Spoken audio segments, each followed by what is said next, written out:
Ici, mon people, c'est un fantôme.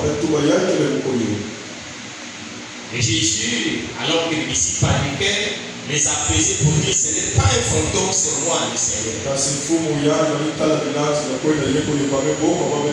Alors Pierre va dire au Seigneur, si c'est vraiment toi, alors ordonne que je marche dessus. Le Seigneur a libéré une pensée, alors qu'il n'était pas possible pour une personne de marcher sur l'eau, mais puisque c'était la pensée du Seigneur, Pierre a soufflé sur cette pensée. Il s'est appuyé sur cette pensée et il a commencé à marcher.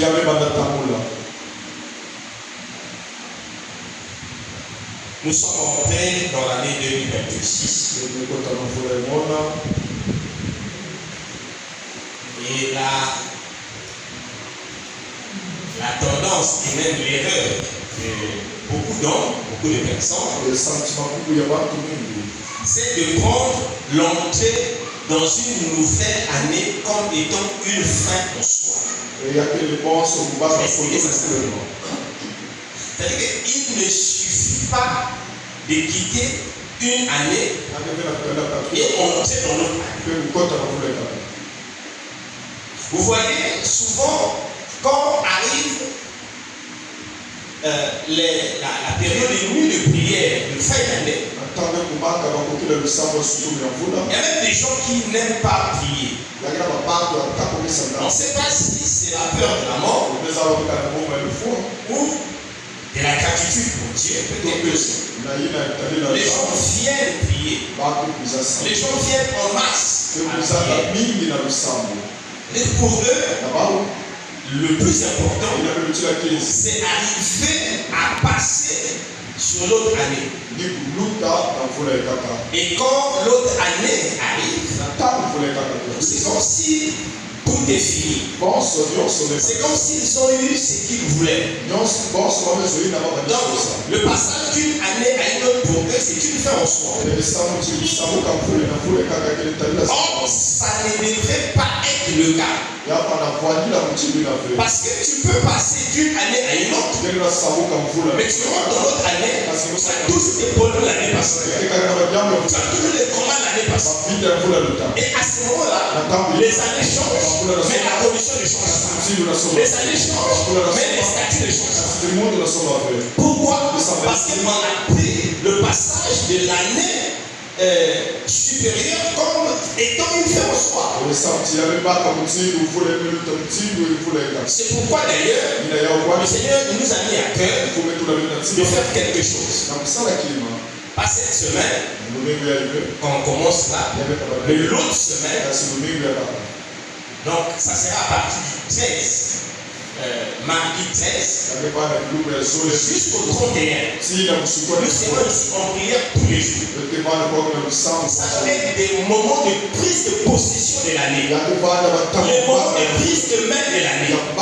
Parce qu'il ne suffit pas d'entrer dans l'année, mais il faut chercher à posséder l'année. Il faut chercher à maîtriser l'année. Et ça passe par des paroles de proclamation. Ça passe par certaines attitudes.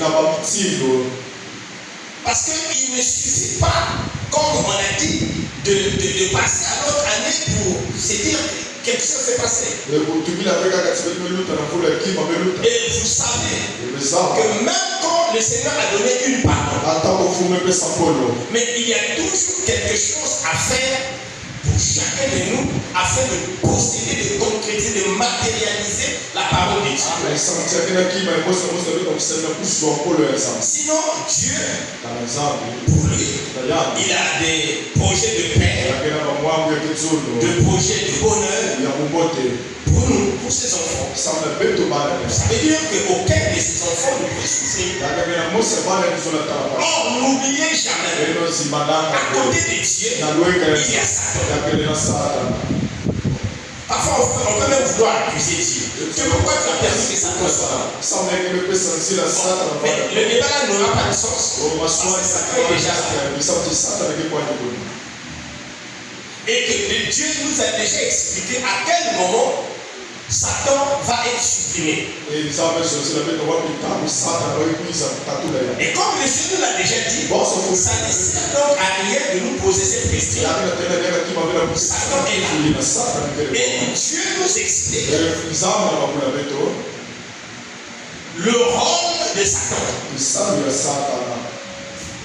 Dieu nous dit, quand moi je forme un héritage, je prépare un héritage pour vous. Quand j'ai des bénédictions pour vous, quand j'ai des choses merveilleuses pour vous, mais Satan, lui, il est comme un voleur. Il cherche le moyen de venir voler, dérober ce que j'ai prévu pour vous. Lui, il cherche toujours un moyen pour venir détruire ce que j'ai voulu bâtir. Donc vous devez veiller. Vous devez veiller. Pour moi, il n'y a pas de problème. Je veux que vous puissiez posséder ce dont vous avez besoin. Mais il y a le diable qui est là. Seulement, je n'ai pas prévu de le tuer maintenant. Il y a déjà un temps que j'ai arrêté. Mais avant ce temps-là, lui aussi, il doit faire son travail. Et quand il fait son travail, si vous, mes enfants, vous, mon peuple, vous ne veillez pas, alors vous souffrez. Mais si vous veillez, le pouvoir que je vous donne vous donne la possibilité de vaincre Satan. C'est pourquoi nous, enfants de Dieu, si nous veillons, alors nous rentrerons véritablement en possession de ce que le Seigneur veut. La pensée du Seigneur, c'est que nous devons passer à l'autre bord. Tu dois passer à l'autre bord. Tu dois passer à un autre échelon, à une autre échelle. Tu dois passer à une autre dimension, même dans le service à l'église. Tu dois passer à une autre dimension, même dans la qualité de vie de ta maison. Tu dois passer à un autre bord, même dans ton activité. Il faut que tu vois quelque chose changer dans ton activité. Tu dois passer à l'autre bord, même en ce qui concerne ta condition interne. Tu es souvent troublé, tu ne sais pas quel repère, quel chemin prendre. Il faut que cette année, le Seigneur te précise, le Seigneur t'oriente correctement. Il faut que tu sois en paix. Passons à l'autre bord. Le Seigneur a donné sa pensée. Peuple de Dieu, surfons sur cette pensée. Saisissons cette pensée. Mettons le Seigneur à l'épreuve. Il est fidèle à sa parole. Il dit que sa parole est semblable à une pluie. Quand la pluie a libéré l'eau, l'eau ne peut pas rester suspendue. L'eau finit toujours par toucher le sol. Même quand il y a des obstacles, tels que la toiture, l'eau a quitté le ciel. Mais il y a la toiture. L'eau tombe sur la toiture. Mais la destination de l'eau, ce n'est pas la toiture des maisons. La destination de l'eau, c'est la terre. Alors, sur la toiture, l'eau cherche toujours un moyen pour quitter la toiture et toucher la terre, toucher le sol. Parce que sa destination, ce n'est pas la toiture, c'est le sol. Alléluia. Et l'eau là, c'est la parole de Dieu. Quels que soient les obstacles, la parole de Dieu cherchera toujours à ta terre. Mais Dieu attend donc ta contribution à toi. Parfois on a l'habitude de dire on n'aide pas Dieu. Et quand on dit on n'aide pas Dieu, c'est dans un autre contexte. Mais Dieu attend une sorte de proactivité.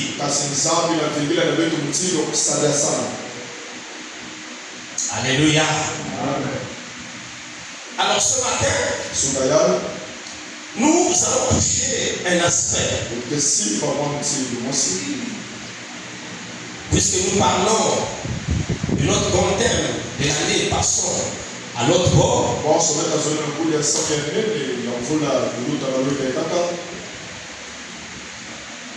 J'étais en train de penser, de parler des objectifs qu'on doit se fixer par rapport à l'année, les résolutions qu'on devait prendre. Et pendant que j'étais en train de méditer, l'Esprit m'a dit c'est le berger Yvon qui va en parler. Berger Yvon, le dimanche prochain, pense à méditer sur les objectifs, les résolutions. Parce que l'année ou notre vie pendant l'année est comme toute une entreprise. Si on a un objectif, on sait pas ce qu'on fait, on ne sait pas là où on va, on n'a aucune résolution. On sera semblable à quelqu'un qui est en train de battre l'épée en l'air. Il a vraiment une épée. L'épée l'a pu blesser. L'épée peut tuer. Mais c'est comme s'il ne voit rien. Et il se met à battre l'épée en l'air. Et s'il bat l'épée en l'air, il y aura aucune conséquence. Il pourra défaire personne. Or, tu dois connaître les cibles. Tu dois connaître les adversaires.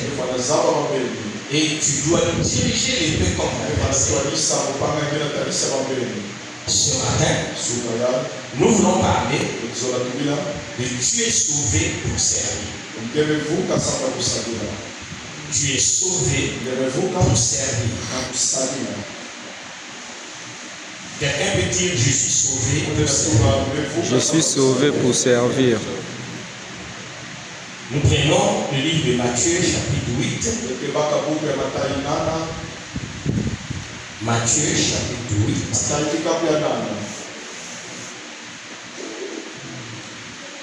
Nous prenons le verset 14 à 15. Il est écrit: Jésus se rendit ensuite à la maison de Pierre, dont il vit la belle-mère couchée et ayant la fièvre. Il toucha sa main et la fièvre la quitta. Puis elle se leva et le servit. On prend aussi Luc chapitre 8, verset 2. Luc chapitre 8, verset 2. Il est écrit: les 12 étaient avec lui et quelques femmes qui avaient été guéries d'esprits malins et de maladies. Marie, dite de Magdala, de laquelle était sortie cette démon. Et l'autre passage, Luc 18, verset 43. Luc 18, verset 43. On peut même commencer par le verset 42, 41. Il lui demanda: que veux-tu que je te fasse? Il répondit: Seigneur, que je recouvre la vue. Et Jésus lui dit: recouvre la vue, ta foi t'a sauvé. À l'instant, il recouvra la vue et suivit Jésus, en glorifiant Dieu. Tout le peuple, voyant cela, loua Dieu. Alléluia. Alors, dans ces quelques passages que nous avons lus, nous pouvons remarquer quelque chose. Le premier passage parle de la belle-mère de Pierre. Elle était malade. Et le Seigneur, en faisant le suivi, s'en est rendu compte. Et la Bible déclare, le Seigneur a prié pour la belle-mère de Pierre. Elle fut guérie. Et dès qu'elle s'est sentie guérie, tout de suite, elle s'est mise à servir Jésus. Certainement, servir dans ce contexte-là était de prévoir quelque chose à manger, quelque chose comme ça, etc. Mais, en tout cas, elle s'est mise à servir. Et dans le deuxième passage de Luc chapitre 8, on est en train de parler d'un certain nombre de femmes. Ces femmes-là étaient des païennes. Et chacune d'elles avait un mal, avait un problème. Il y en a qui étaient malades, il y en a qui avaient une mauvaise vie, etc. Et ces personnes ont été touchées par le ministère du Seigneur Jésus. Mais il y a un fait que la Bible nous rapporte. C'est que ces femmes-là, qui avaient été touchées par le ministère du Seigneur, qui avaient été sauvées, ne se sont pas contentées d'être sauvées. Elles ont commencé à suivre le Seigneur. Elles ont commencé à servir le Seigneur. Même dans Luc chapitre 18, 43, ça parle de Bartimée. Bartimée lui aussi, après avoir ouvré la vue, il s'est mis à suivre le Seigneur. Il s'est mis à servir le Seigneur. C'est vrai, son nom n'est pas cité parmi les douze, mais les disciples sont nombreux.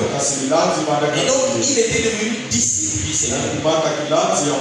Comme quoi, on est sauvé pour servir. C'est pourquoi ce doit être un souci, un besoin pour chaque enfant de Dieu de servir.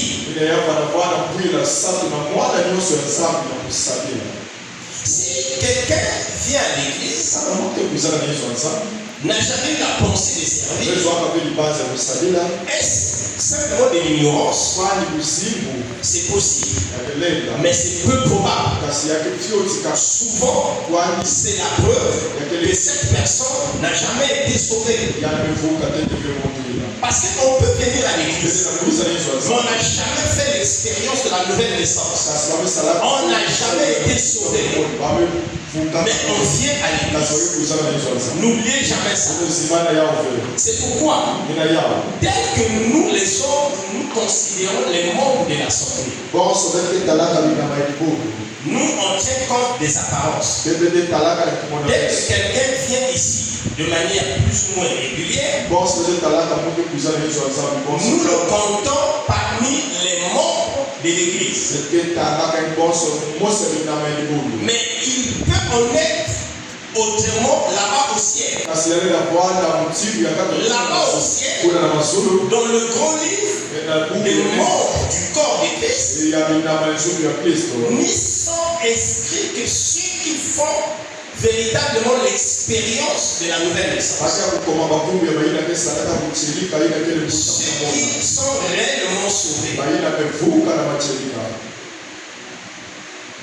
Là, Dieu te considère comme membre de ça. Souvent, quand nous faisons le cours pour emmener les gens au baptême, il y a des petits enseignements que nous donnons. On pose parfois la question aux prétendants au baptême. Tu parles tu crois que Jésus t'a sauvé. Mais il t'a sauvé de quoi? Parce que quand on sauve quelqu'un, c'est que cette personne s'est retrouvée en danger. Le mot sauver ou le verbe sauver n'a de sens que si on était devant un danger et qu'on s'est tiré de ces dangers ou qu'on nous a tiré de ces dangers. Alors on peut conclure qu'on est sauvé. Tu es allé quelque part, il y a eu des brigands qui ont voulu porter atteinte à ton intégrité physique. Et tu as pu te sauver peut-être par la course, par la vitesse, ou quelqu'un voulait te secourir. Tu as été sauvé.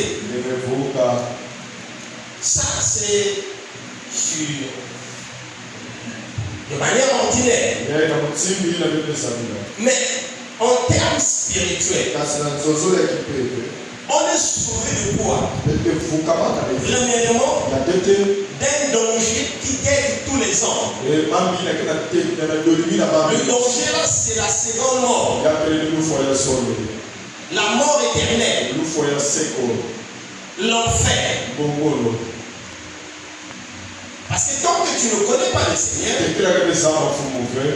ta destination c'est aller en enfer.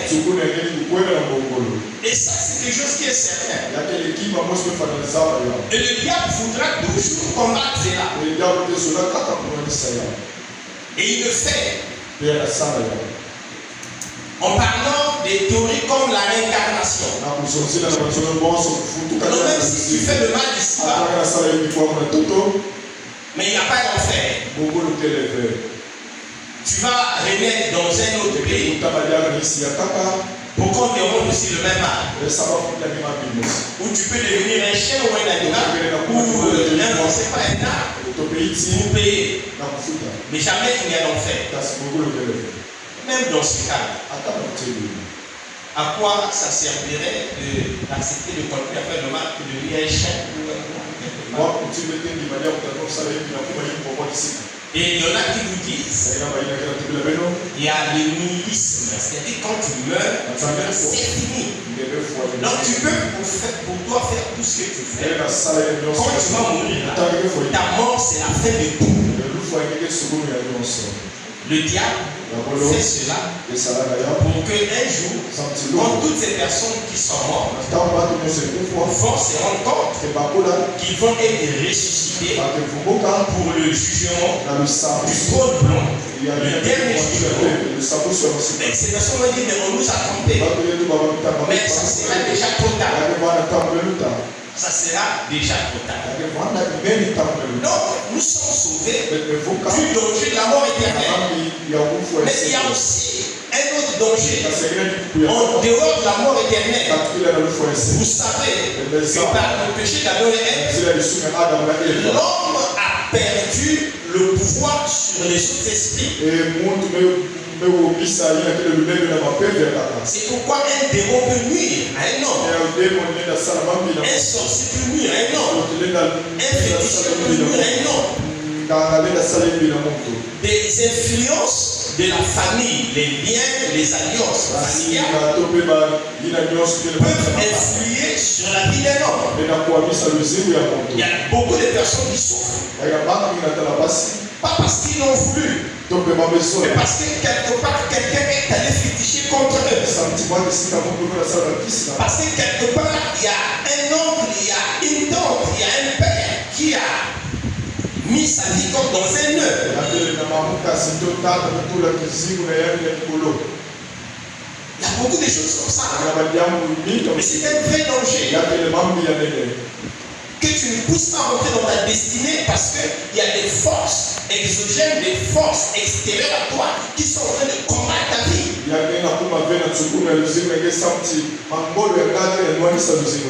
Mon papa était un homme intelligent. Quand il a commencé à grandir, quand il faisait un peu la boxe, il a intéressé un blanc. Dans les années 40-50, Et le plomb l'a orienté. Le plomb a même fait qu'il aille poursuivre ses études au Cameroun. À cette époque-là, un homme intelligent, il allait travailler à la communauté. Dans son domaine, même les plans ne le surpassaient pas. Et logiquement, c'est quelqu'un qui devait passer tard. Mais chaque fois qu'il était déjà dans le tableau, pour qu'il puisse passer tard, la manière dont il va commencer à boire, c'est compliqué. Et un jour, il était, on était sur le point de publier la note de promotion. Le gars a bu. Il s'est mis nu, il est allé juste devant la maison du chef du personnel. Il a frappé, on regarde comme ça, un homme nu. Nu. Mon papa. C'était à la cité de Cap, c'est-à-dire que c'était un camp où il n'y avait que le cadre. Nous, on n'était pas dans ce camp, on était loin. On n'a pas compris comment il a pu, au lieu d'aller même chez ces gars. Les gars ont dit, mais un type comme ça, s'il vient vivre avec nous ici, c'est pareil. On l'a bloqué à la catégorie des métiers. On dit, il peut pas être cadre. Parce que quand on veut venir l'église, et chaque fois qu'il y avait un avantage, c'était quelqu'un qui était simple, n'était pas sorcier, il connaissait pas Dieu. À un moment donné, il commençait à prier, c'était la science chrétienne, science santé, des trucs comme ça. Là, il dit non.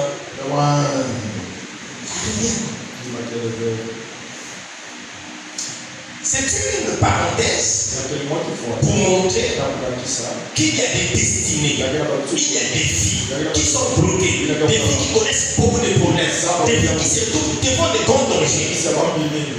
Tout simplement parce que ces esprits-là fétiches pour tout ça ont le pouvoir sur l'homme. Parce que l'homme a été déchu.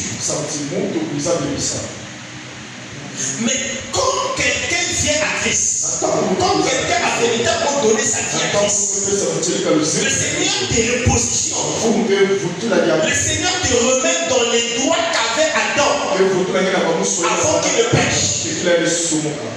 Et il faut que tu sois conscient donc de cela. Et il faut que tu cherches à exercer ces droits. Donc quand quelqu'un est sauvé, c'est-à-dire que tu es sauvé de tous les dangers que j'ai cités.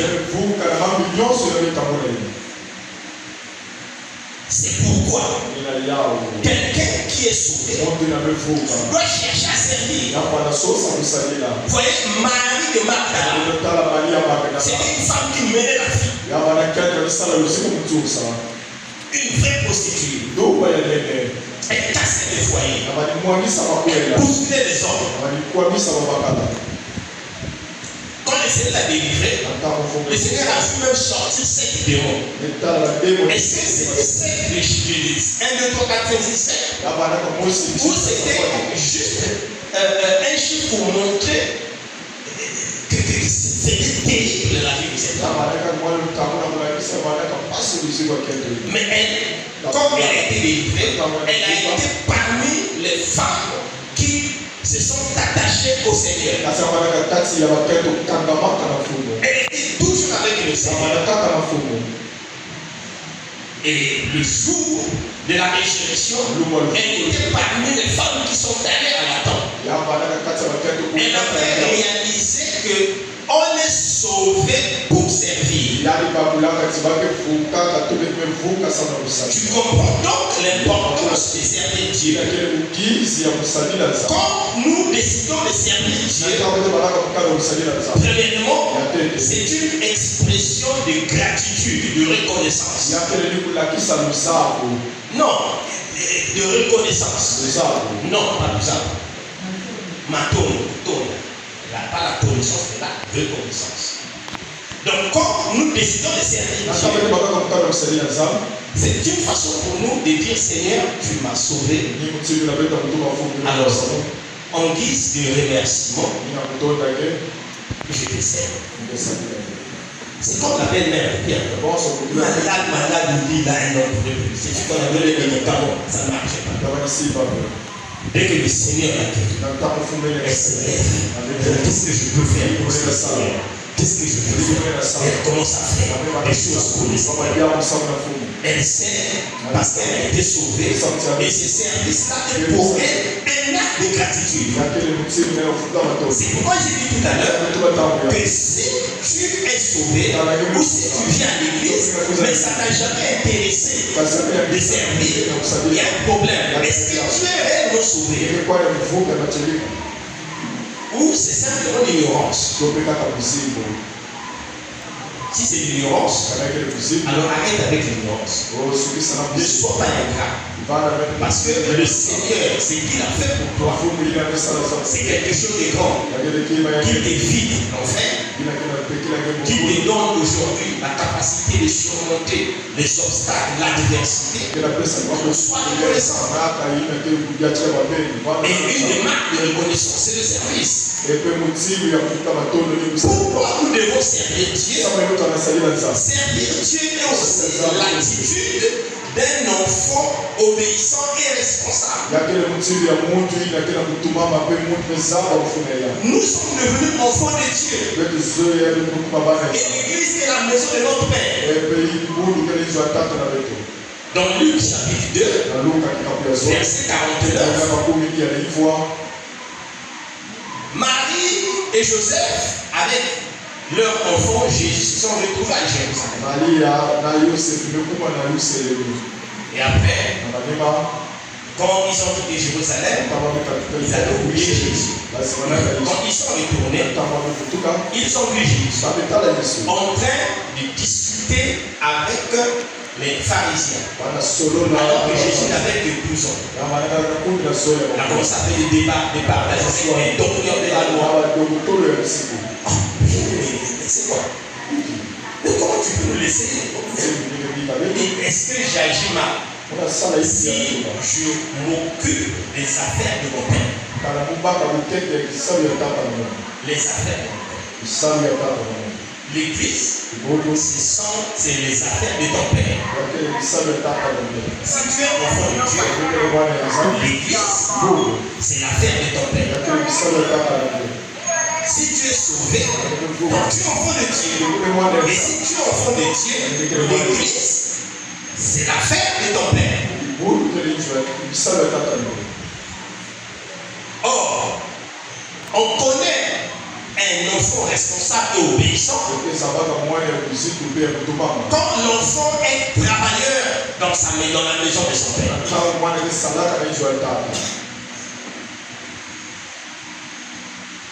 Un enfant responsable fait quelque chose. Il n'est pas paresseux. Il ne croise pas les bras. C'est-à-dire que quand un enfant dans la maison ne fait rien, pour les parents, c'est comme s'ils n'ont pas d'enfant. Il y a des parents qui lâchent certains propos même contre ces enfants. Ces gens d'enfants. Et tu ne sers à rien. Et logiquement, un enfant qui n'aime pas travailler n'est pas un enfant obéissant. Ce n'est pas un enfant responsable.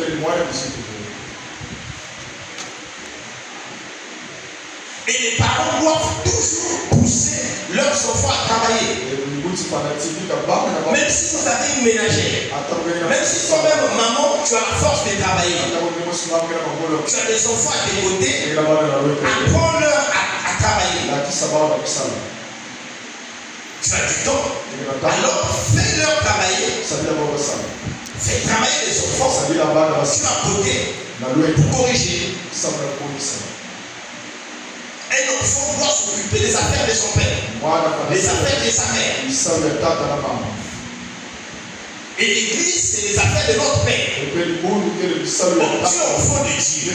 Les affaires de ton Père, ce n'est pas ton problème. C'est-à-dire que ton problème, c'est venir quand il y a des cultes. Il y a des gens qui t'ont arrangé la chaise.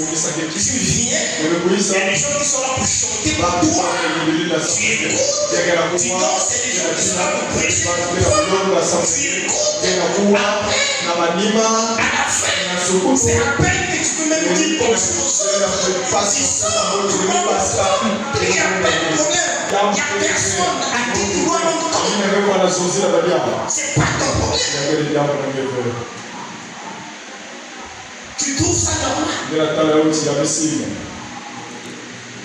Tu es sauvé pour servir. Nous servons Dieu aussi pour répondre à la mission de Dieu. Chacun de nous sur la terre, notamment quand tu es un enfant de Dieu, tu es appelé pour une mission. Personne n'est inutile dans la maison de Dieu. C'est vrai que dans notre faiblesse de nous les hommes, parfois on a un peu plus de considération pour certaines personnes. Pourquoi? Parce qu'ils sont intellectuels. Parfois parce qu'ils ont de l'argent. Parfois parce que c'est notre frère. Donc on a une certaine proximité. Ça c'est la faiblesse des hommes. Mais en réalité, dans l'église, tout le monde a un rôle à jouer. Il y a un pourquoi. Si toi tu es venu ici. Et en fait, moi, on m'avait seulement invité. Il n'y a pas de hasard. Tu es ici parce qu'il y a quelque chose. Dans le livre de Matthieu, au chapitre 25, on commence à lire à partir du verset 14. Matthieu chapitre 25, à partir du verset 14.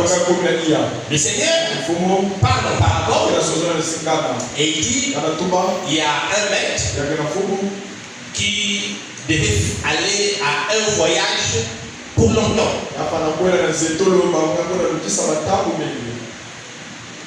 Et il avait des talents. Il avait des capacités. Il a appelé ses serviteurs. Il a donné à un tel tant de talents, à un tel autre tant de talents, à un tel autre tant de talents. Tous n'avaient pas reçu les mêmes talents. Les talents ici, vous voyez ça, pas forcément comme l'argent, vous voyez ça comme des facultés, comme des capacités. Chacun a reçu selon ce que le Seigneur estimait comme capacité. C'est pourquoi d'ailleurs, dans l'église, nous ne manifestons pas les dons de la même manière. Pourtant, chacun de nous est utile. Mais il y a parmi ces personnes qui avaient reçu des talents, un serviteur qui a dit mon maître est trop compliqué. Si j'essaie de fructifier ces talents, peut-être que ça pourrait échouer. Après, il viendra me demander des comptes et ça va être compliqué pour moi. Je préfère prendre le talent là, l'enfouir sous le sol. Je garde ça. Je n'utilise pas ça. Plutôt que de mal travailler le talent. Et quand le maître est rentré de son long voyage, il a demandé à chaque serviteur de rendre compte de son économie, de sa gestion, de son talent. Et c'est ça. Les premiers ont rendu compte. Seigneur, tu m'as doté de tel talent. J'ai travaillé, voici le résultat. Les autres aussi ont dit, Seigneur, à nous tu as donné tel talent. Nous avons travaillé et voici les résultats. Et à tout cela, le Seigneur disait, bon serviteur, rentre dans le cœur de ton maître. Et on est arrivé au dernier.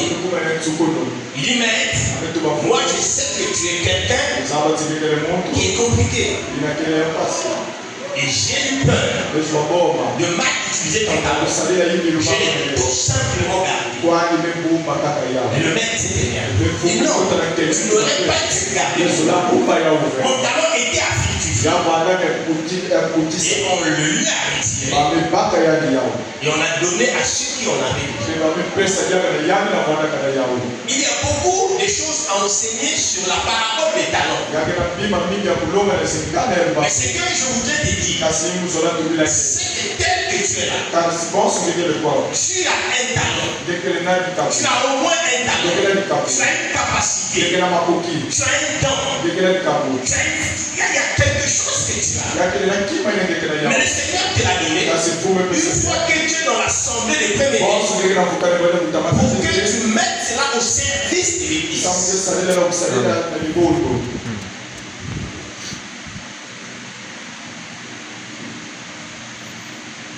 Les talents peuvent être des capacités intellectuelles.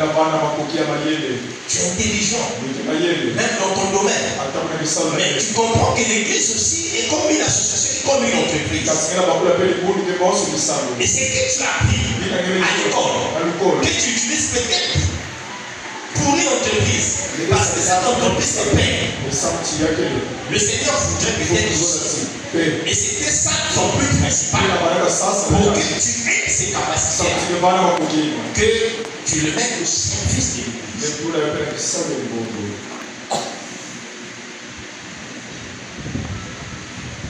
Tu aimes la prière.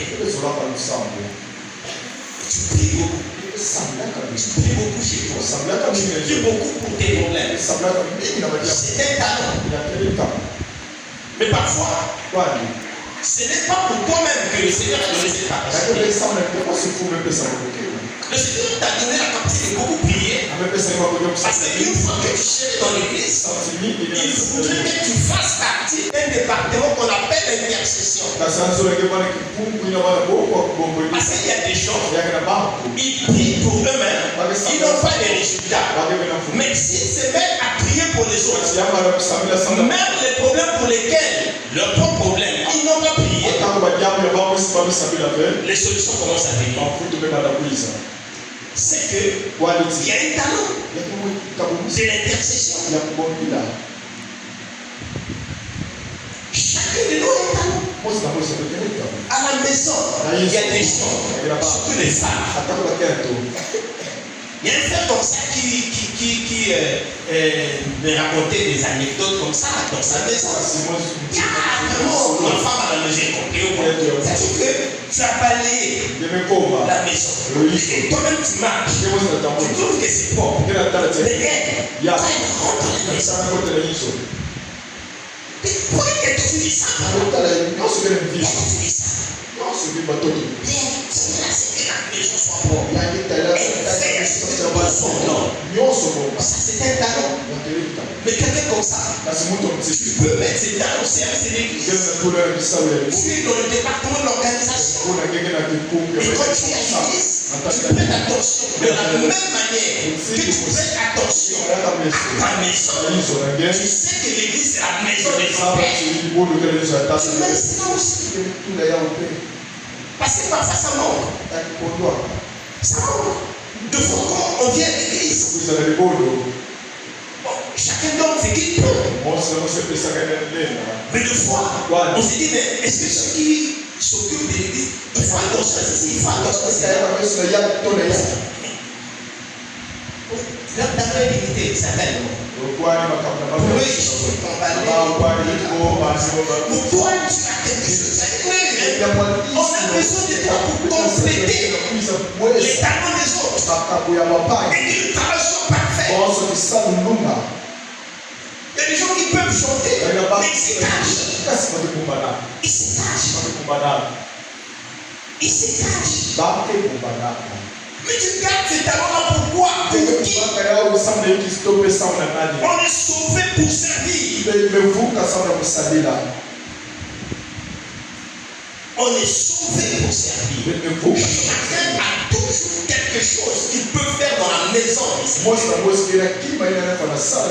Et si tu ne le fais pas, tu es en train de manquer à un devoir. Tu es en train de violer le principe de la gratitude. Tu n'es pas reconnaissant vis-à-vis de ton Dieu. Est-ce que quelqu'un me suit qui dit gloire à Jésus? Gloire à Jésus. Pourquoi on doit servir? On doit aussi servir pour être utile à Dieu et aux autres.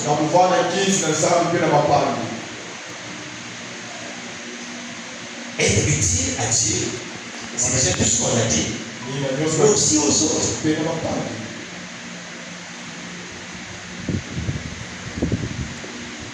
Parce que Dieu est ici.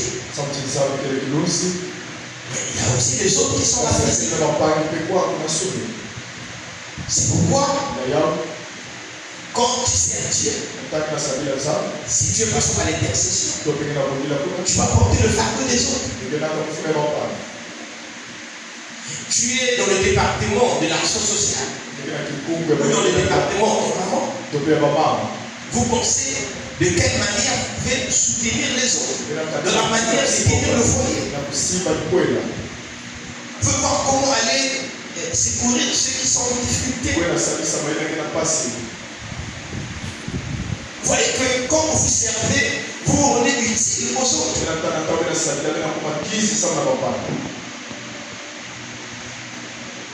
Et c'est très beau d'être utile pour les autres.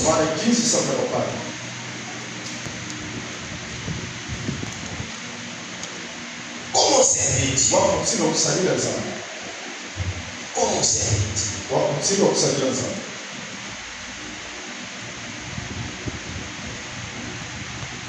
On sert Dieu de tout son cœur, de toute son âme, de toutes ses forces. Servir Dieu, ça ne doit pas être quelque chose qu'on fait semblant.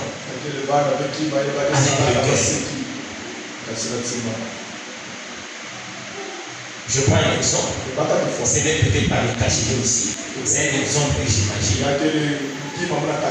Tu es à l'organisation. Tu viens aujourd'hui. Tu es seul. Tu as balayé. La fois prochaine, je viens. Tu es seul. Et pendant que tu es en train de balayer, tu es en train de comment chaque jour que tu viens, tu dis les autres ils viennent pas. Tu arranges les chaises là, tu le fais avec quelqu'un. Est-ce que tu viens travailler pour les autres?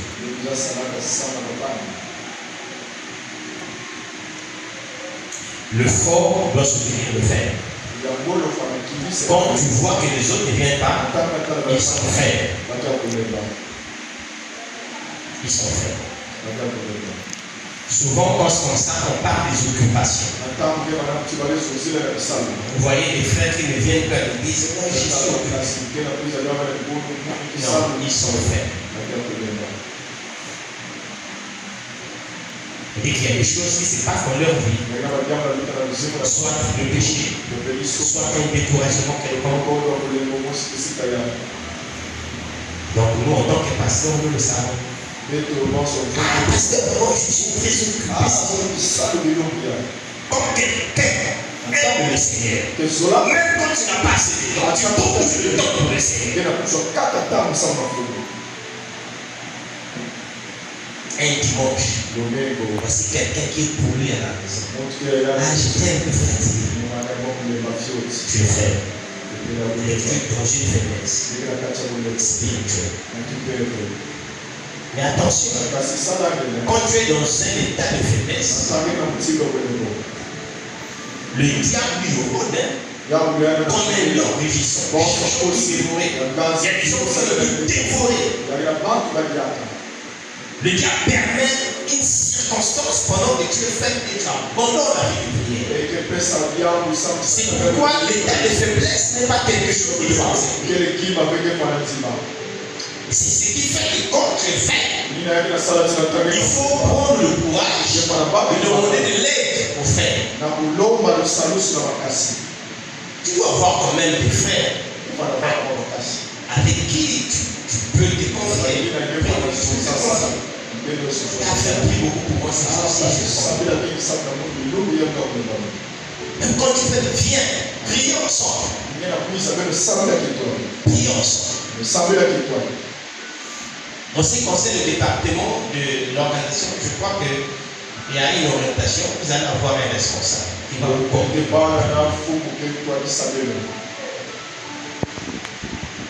Parce que depuis un moment, vous n'allez pas être responsable.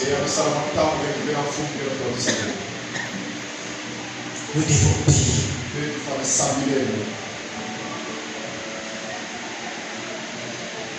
Comment servir Dieu de tout son cœur? On peut servir Dieu avec ses biens. Tout le monde ne sera pas prédicateur dans l'église. Tout le monde ne sera pas chanteur dans l'église. Tout le monde ne sera pas intercesseur dans l'église. Ainsi de suite. Est-ce que vous êtes là? Je vais m'assurer que je parle un peu. Est-ce que vous pouvez dire gloire à Jésus? Ah, Jésus. On attend le Seigneur.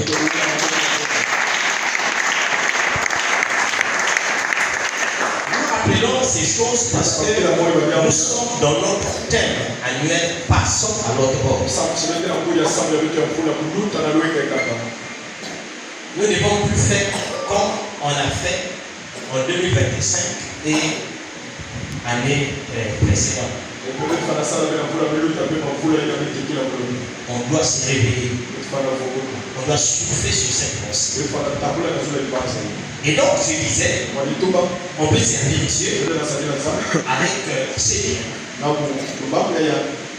Vous voyez quelqu'un comme Joseph d'Arimathée, il n'était pas parmi les autres disciples, mais c'est quelqu'un qui soutenait le ministère du Seigneur. Financièrement. Et on voit même le surintendant du roi Hérode, sa femme était parmi les femmes qui soutenaient le ministère du Seigneur. Si tu n'as pas le temps où tu ne t'estimes pas à l'aise à servir Dieu dans un département comme tel, il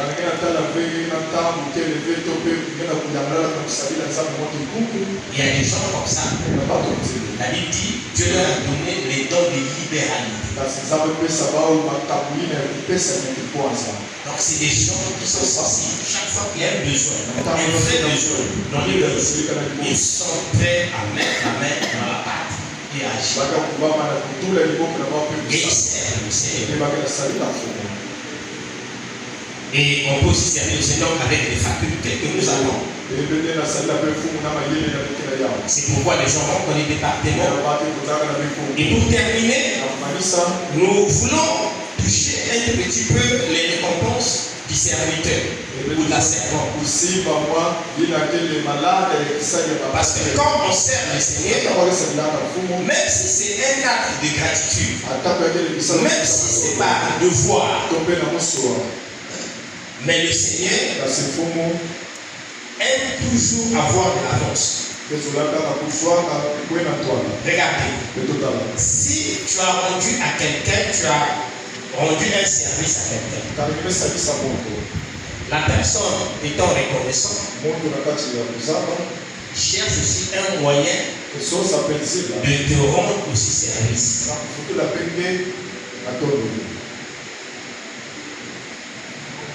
C'est comme si la chose est arrivée.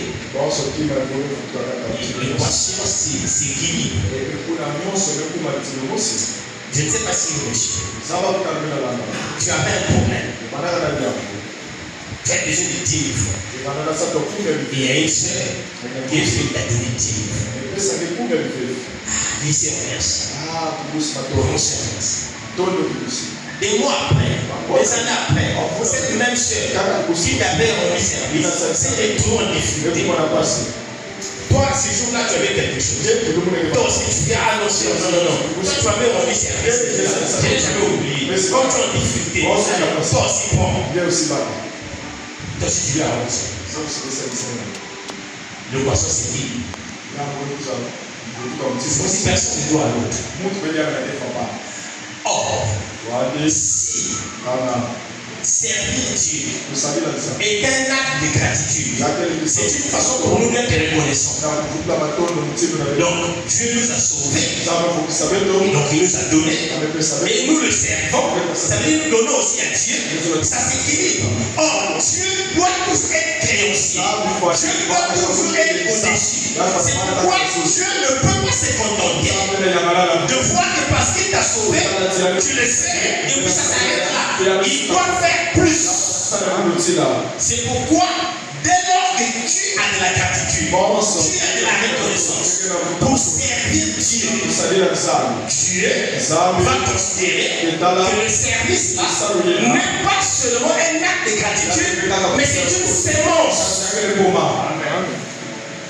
C'est une sémence. Il va transformer, il va bonifier la gratitude en sémence.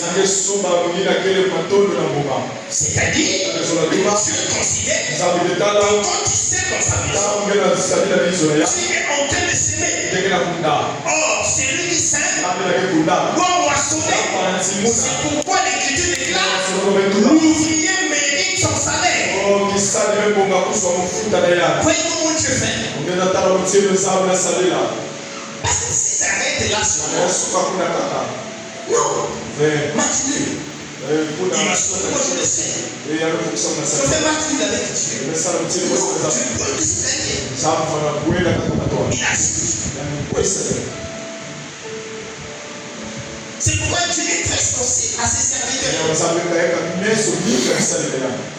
Il y a des personnes, avant qu'ils ne servent le Seigneur, ils tombaient souvent malades. Mais dès lors qu'ils se sont mis à vraiment servir le Seigneur, le Seigneur veille sur son corps. Parce que son corps devient tout un instrument.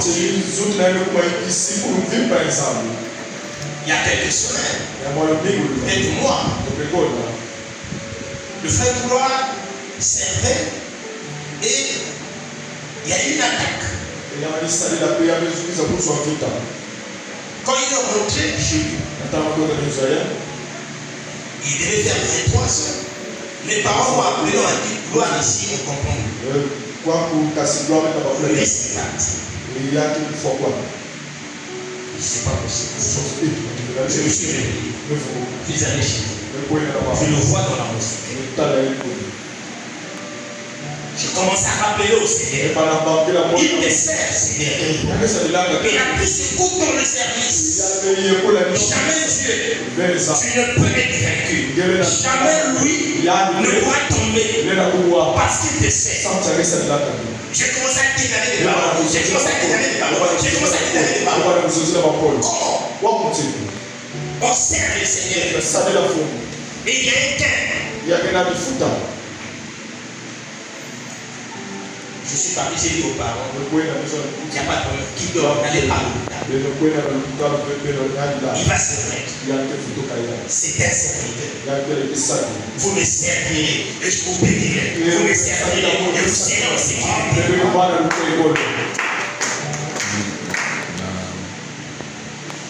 C'est pourquoi quand je vous faisais le témoignage ici, même en tant que pasteur, nous avons des moments de faiblesse.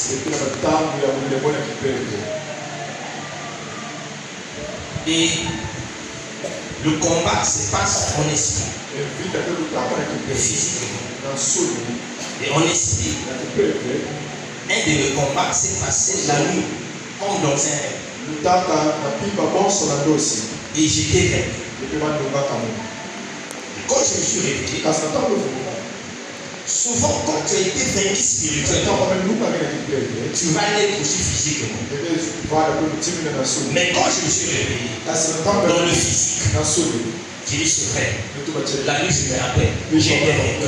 Mais j'ai la conscience. La conscience de ce que je suis un vainqueur. La conscience de ce qu'un sorcier ne peut pas être plus contre moi. La conscience que je suis un serviteur de Dieu, pasteur de l'église. La conscience de Dieu, même si dans la nuit, il a pu me faire. Mais puisque j'ai encore ma conscience, c'est la victoire, il ne peut rien me faire.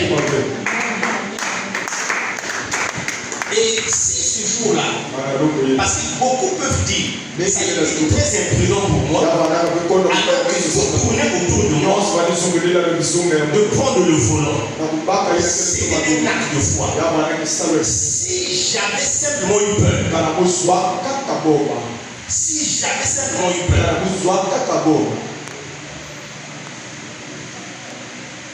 le pire est là. C'est-à-dire qu'il fallait que le diable voit, même si au fond de moi, je me sentais faible, mais il fallait que le diable voit que je suis fort. C'est-à-dire que c'est comme si tu es devant un bandit, tu es tout maigre là, le bandit vient, tu as peur, mais au fond, tu passes la main, le bandit vient, tu crois sur le mais c'est là le ça tombe.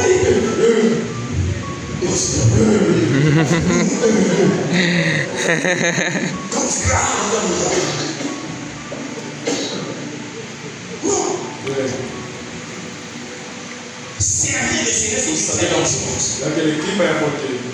L'ouvrier mérite son salaire. Et le tout dernier point de ce dernier sous-point de ce dernier point, le service distingue les chrétiens. Le service distingue les chrétiens. Vous savez bien aimé, quand vous êtes dans l'église, on voudrait que tout le monde soit traité de la même manière. On voudrait qu'il n'y ait pas de catégorisation des chrétiens. Qu'il n'y ait pas de frères qui soient plus considérés que les autres. On demande au pasteur de considérer tout le monde. De traiter tout le monde pareillement. C'est l'idéal. Mais cela n'est pas vrai. Cela n'est pas vrai. Pourquoi? Parce que le service distingue les catégories. Regardez. On va d'abord dans les exemples. Quand vous lisez Ruth chapitre 2, Ruth était une servante qui était en train de travailler dans un champ, le champ de Boaz. Et il y a beaucoup d'autres femmes qui y travaillaient. Et quand le maître du champ Boaz est arrivé dans le champ, lui ne la connaissait pas. On ne sait pas si les autres servantes le connaissaient. Mais lui qui travaille. Et Boaz, assis dans un coin, observait toutes celles qui travaillaient. Mais il a été attiré par l'attention de Ruth. Son attention a été attiré par Ruth. Au point où, à la fin de la journée, il a demandé au moissonneur qui est cette femme qui travaillait derrière les moissonneurs. C'est Ruth, la belle fille de Naomi.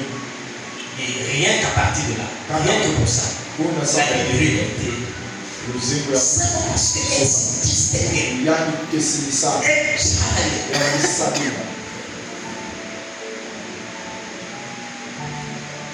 Pour parler, je prends un autre exemple biblique avant de prendre des choses concrètes.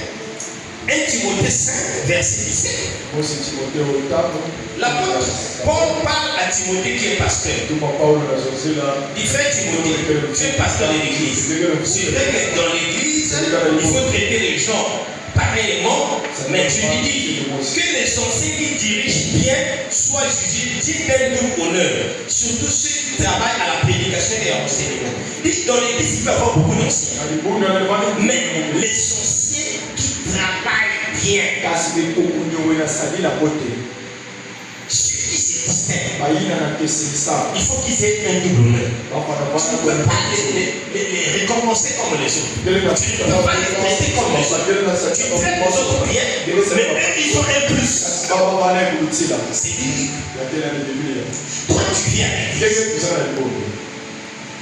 à peine on te connaît. Dans d'autres églises, mieux organisées que la nôtre, parce que nous avons beaucoup de problèmes d'organisation. Tu ne peux pas venir à l'église depuis plus d'un mois, tu n'as jamais rencontré même le pasteur. En quoi suis-je ton pasteur? Tu viens.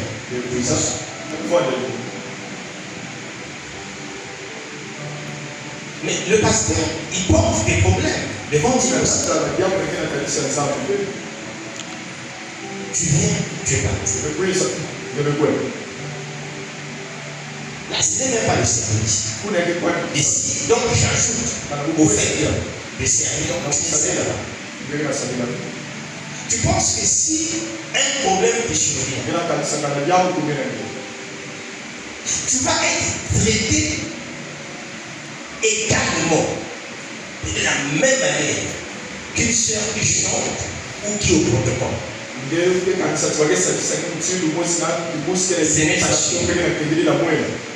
Certainement, je le dirai jamais. Traitez-nous différemment. Je ne dirai jamais ça. Non, elle ne sert pas. Il ne sert pas. Lui, il ne faut pas que vous le traitez. Je ne le dirai pas.